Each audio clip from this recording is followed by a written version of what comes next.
Welcome to today's IOSH Future Leaders episode, where we will be focusing on women in leadership positions within the health and safety industry.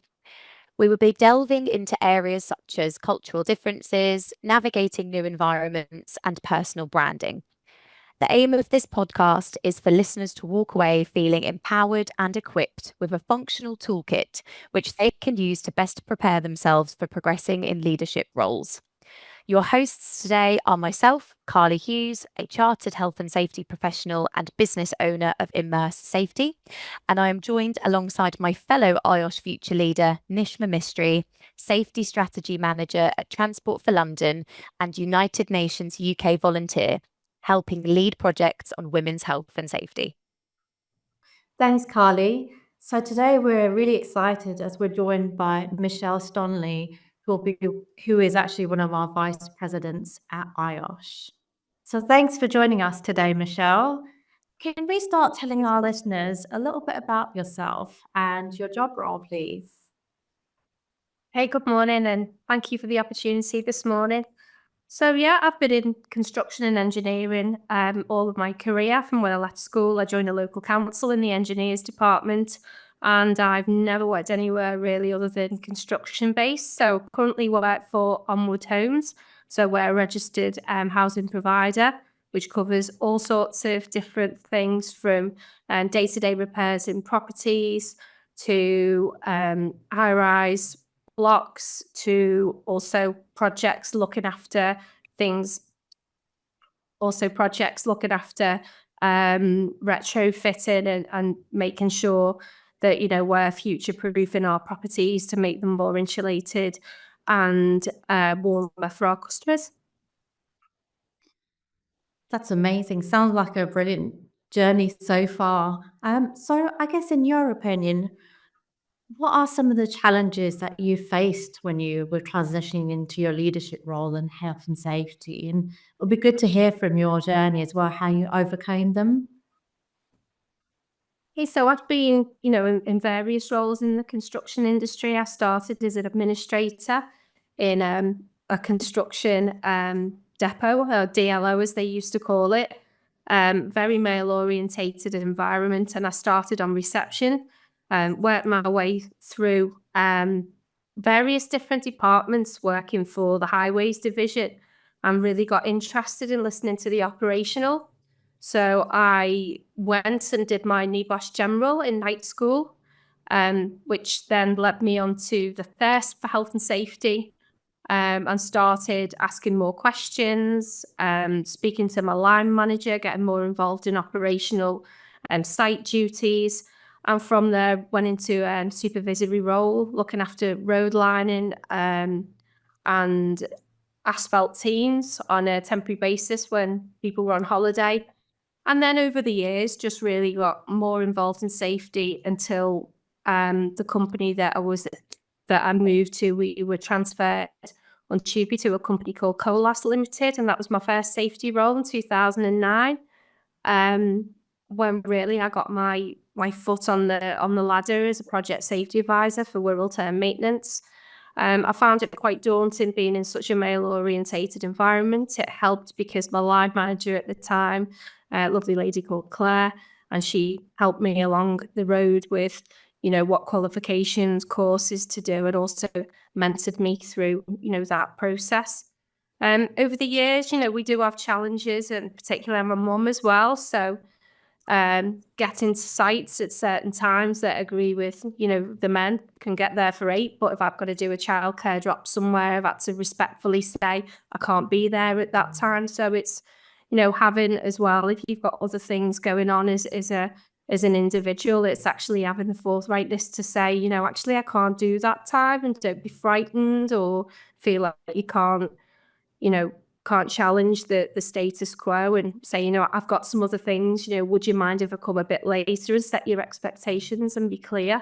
So sometimes I think you need to bear in mind time management and focus your energies on, if you say you're going to be there, making sure that you're not, over-promising and under-delivering, and just make sure that you're not setting yourself up to fail and only take, things on in small chunks instead of trying to conquer the world in one go.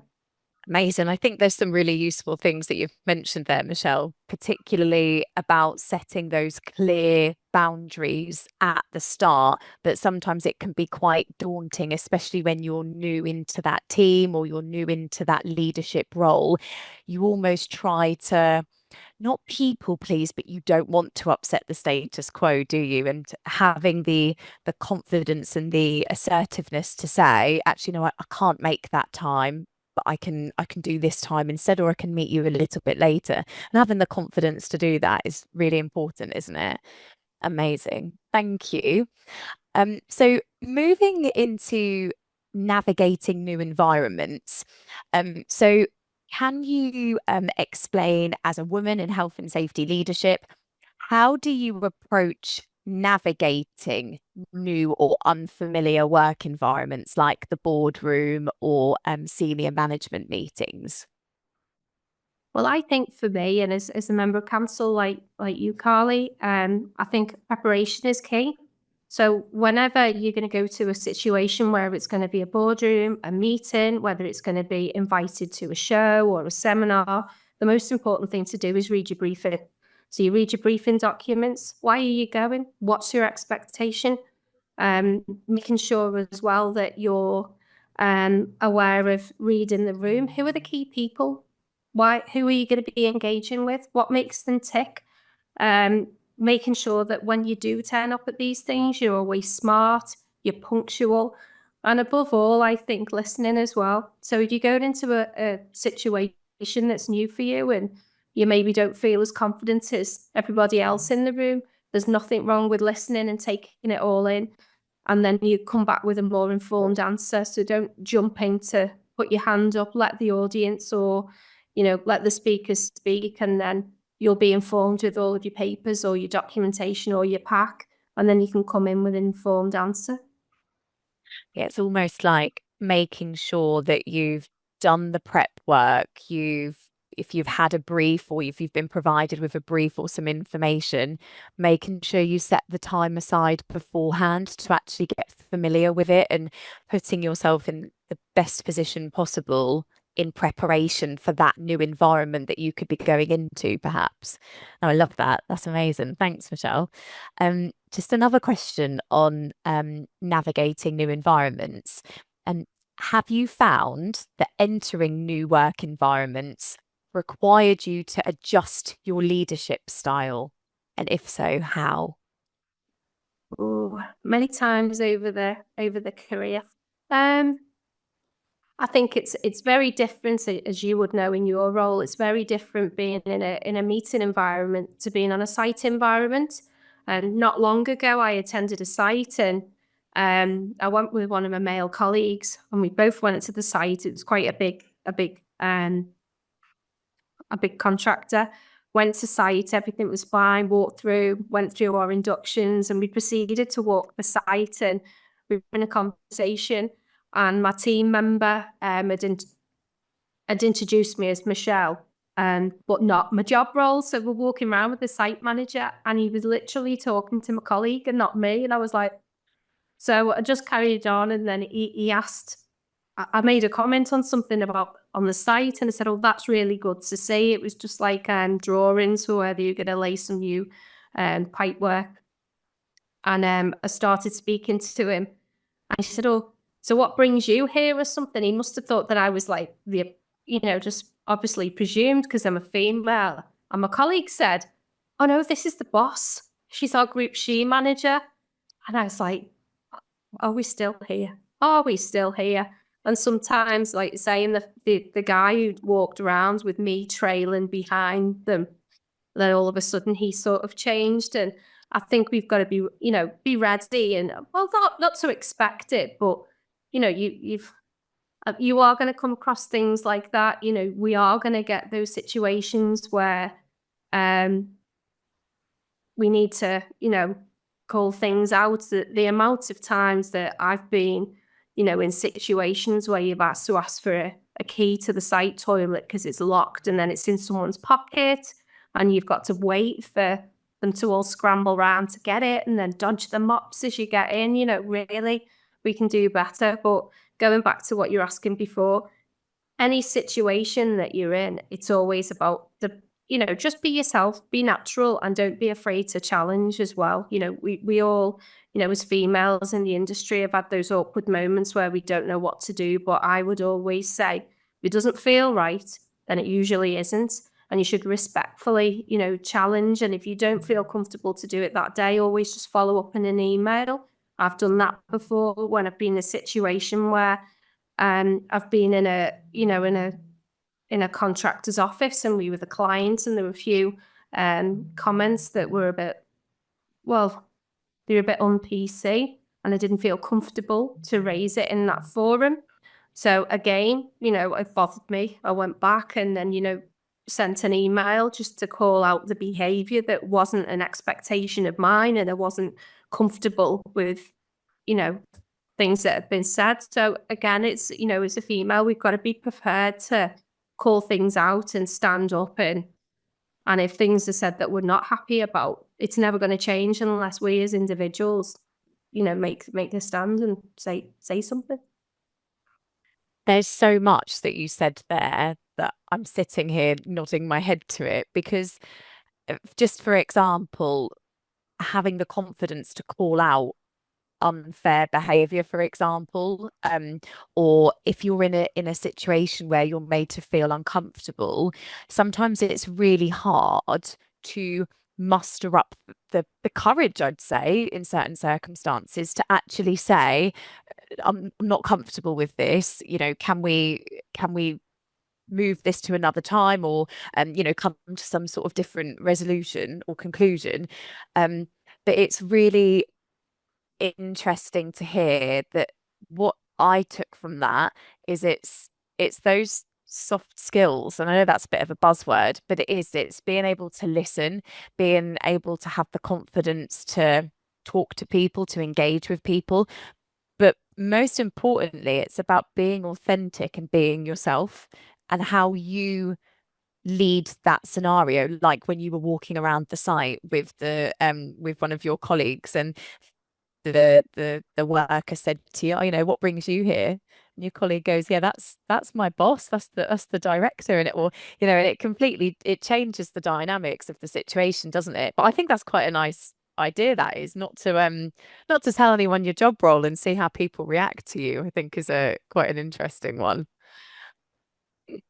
Yeah, definitely. I mean, I'd say there wasn't anything untoward, but it was just the natural way that as a female, when we go to site, the men get chatted and we trail behind. And that for me is quite a common thing. And, to be to be a chartered fellow, and, to be a vice president, and, to be held in some esteem in the industry, which, I'm really proud of. And then still in this day and age, go to site and trail behind, like, please, I'm here. So, like say, things changed a bit when he realized that I was actually, the senior out of the two. But there was no animosity or anything, but it's just really calling out. It is still normal behavior, unfortunately, in our industry, isn't it? It's still, it's still something we experience, isn't it?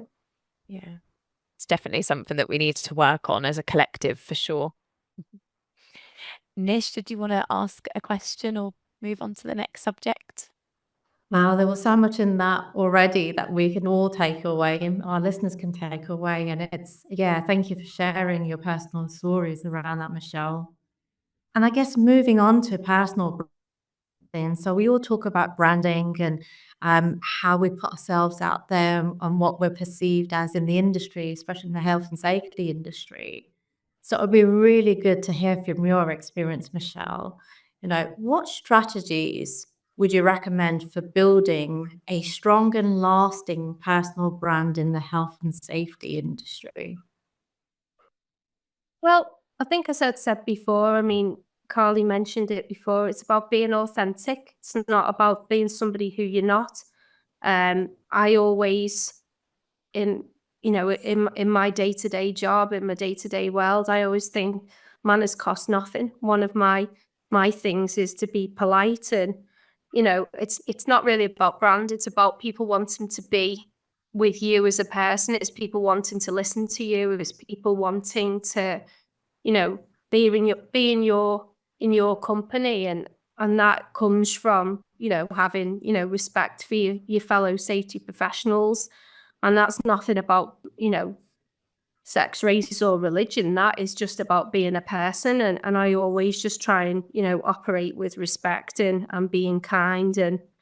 And yeah, sometimes it can work for me, sometimes it can be working against me. But I think as well, I'm always an advocate of backing things that are close to my heart as well. And, you know, being in the construction industry from when I left school, I always sort of gravitate back to the operational. I care about, you know, operational teams on site. That'll never leave me when we're looking at HSE campaigns on, you know, like dust management, mental health, vibration at work. I always seem to have in my heart and myself to support those campaigns because they're in me. So yeah, I think don't lose yourself whilst you're trying to create a brand is what I'd say. Just be authentic, and, you know, if people want to be within your sphere of influence and be with you, they'll accept you for as you are.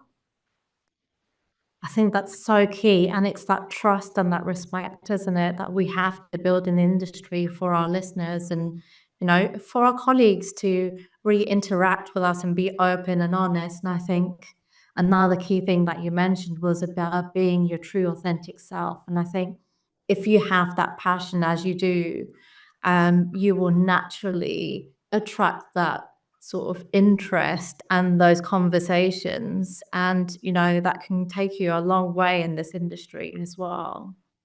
So I guess in terms of personal branding as a whole, how can this really drive that long-term success and impact as a leader, in your opinion? I think it's being, you know, just being mindful of, you know, industry. And I think as I have, you know, taken a senior leadership role, you know, with IOSH, one thing that I'm quite conscious of now, because of, you know, like things like social media and things on LinkedIn, I would always say that, you know, why it's quite nice to read and flick through, just to be mindful of what you're ticking like on, what you may associate as being funny or a laugh or, oh yeah, that seems good on the surface. Sometimes it can be underlying things or undercurrents of things that actually aren't okay.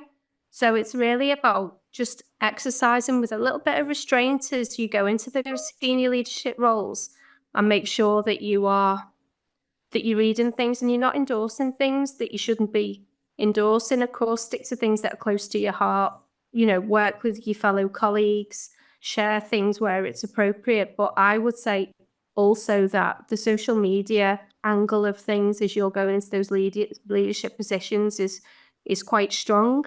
And you need to be mindful of the fact that in that arena, that can make or break people, because it only takes one thing that you're associated with that might not be, you know, politically correct, or, you know, even just not very nice if you're liking a joke that perhaps isn't a joke to everyone. So it's being really mindful when you're using platforms as well. So not only do you have to worry about, you know, just your day-to-day demeanor and how you're carrying yourself or what type of person you are, but it's how you're projecting yourself on those social platforms too. Oh, 100%. And exactly what you've just said there is about how you project yourself into that world. And I think sometimes we can get carried away on LinkedIn and you can see that social side of things coming through. But I think for our listeners, we do have to be a bit mindful what we put out there on, you know, platforms such as LinkedIn. You know, I think sometimes people use it as a bit of a Facebook platform, etc. And, you know, it is a professional environment. You are trying to put yourself out there and your expertise. So it's best to make sure that you're doing and putting out the right information, because it can make an impact in someone's perception of the health and safety industry as well. So yeah, there's lots to take away there. Thank you. So I guess I will hand to Carly.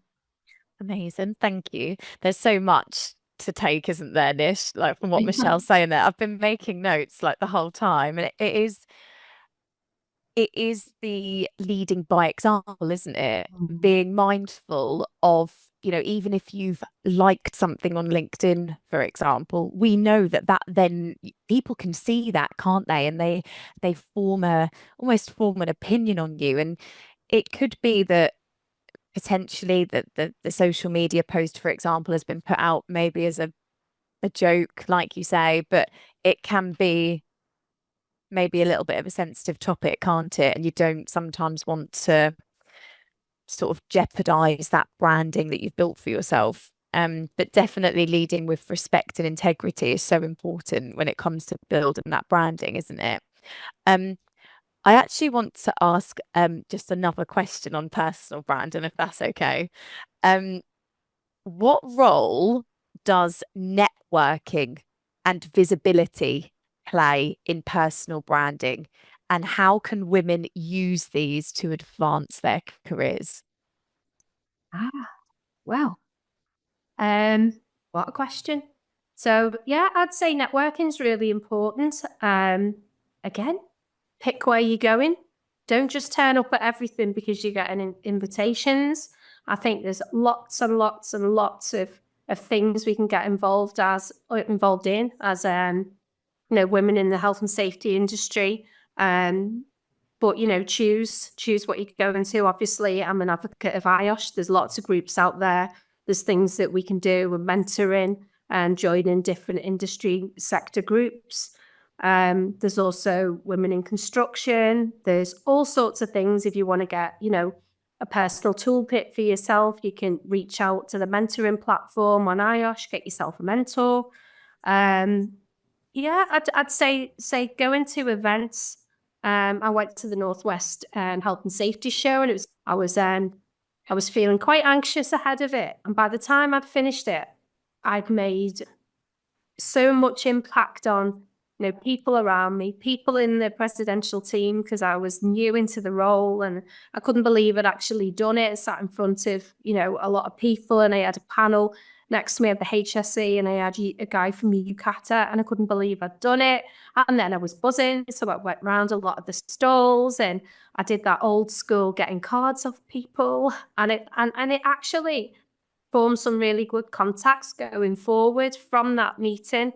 And I'd met a few contacts from like training providers, training companies, that then I can use, those contacts to bring into the workplace and get some, like really effective training for our employees. So you can use networking for all sorts of things to build your little social circle and make it bigger, and people have all different skills.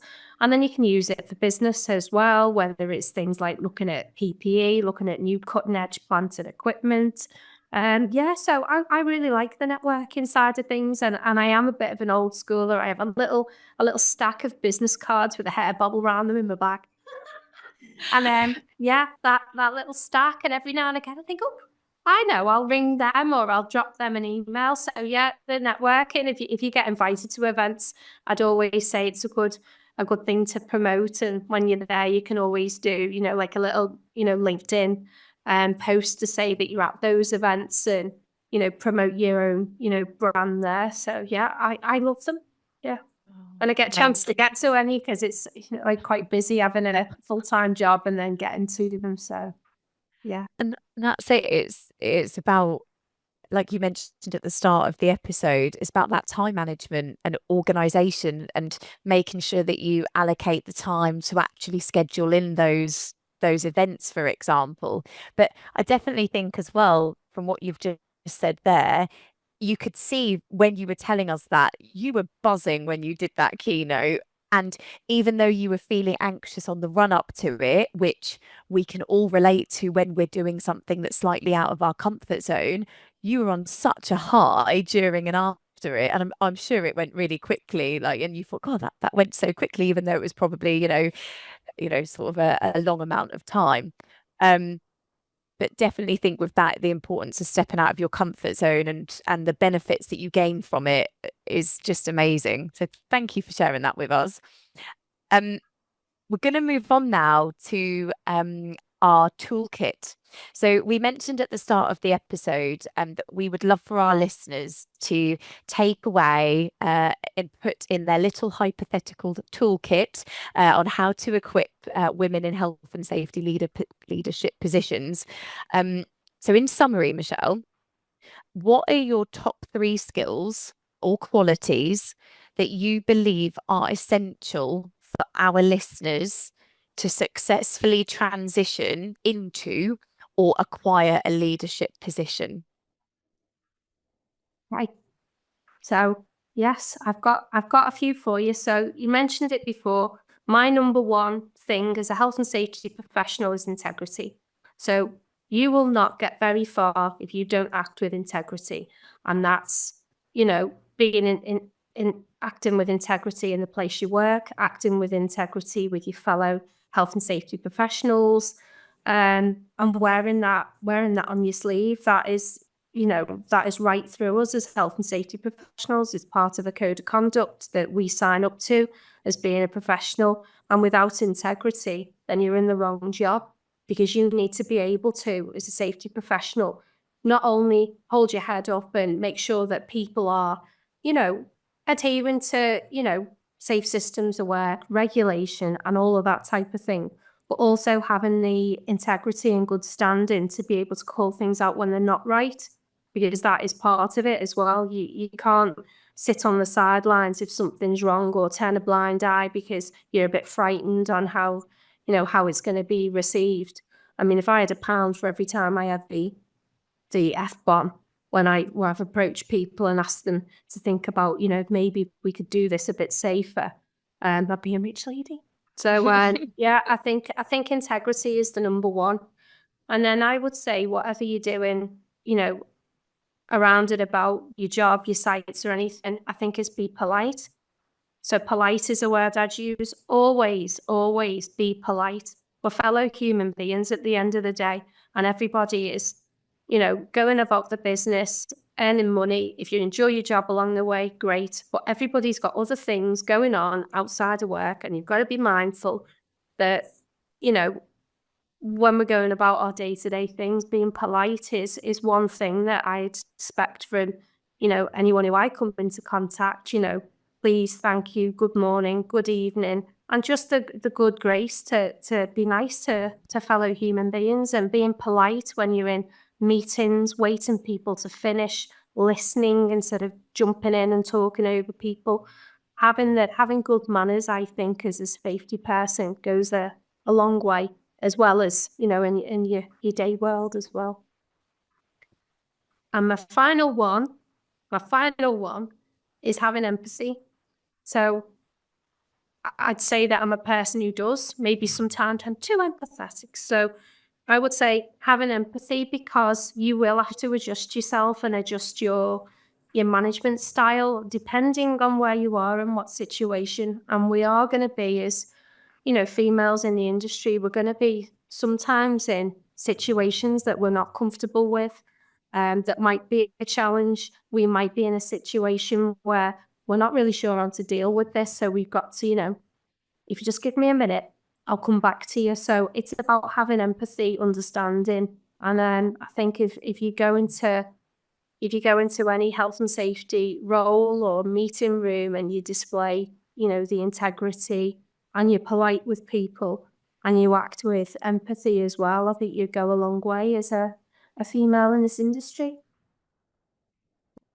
Amazing. Thank you so much for that, Michelle. Really appreciate those 3. So integrity, being polite, and having empathy and understanding to our fellow human beings, colleagues, and people. Thank you so much. Perfect, thank you. So as we come to the end of today's session, I'd just like to say a huge thank you to Michelle for sharing your valuable insights and experiences with us.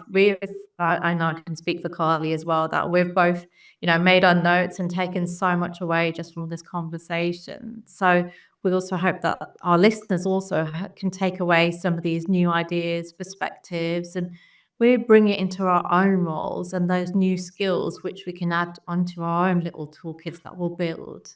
So thank you to you, Michelle.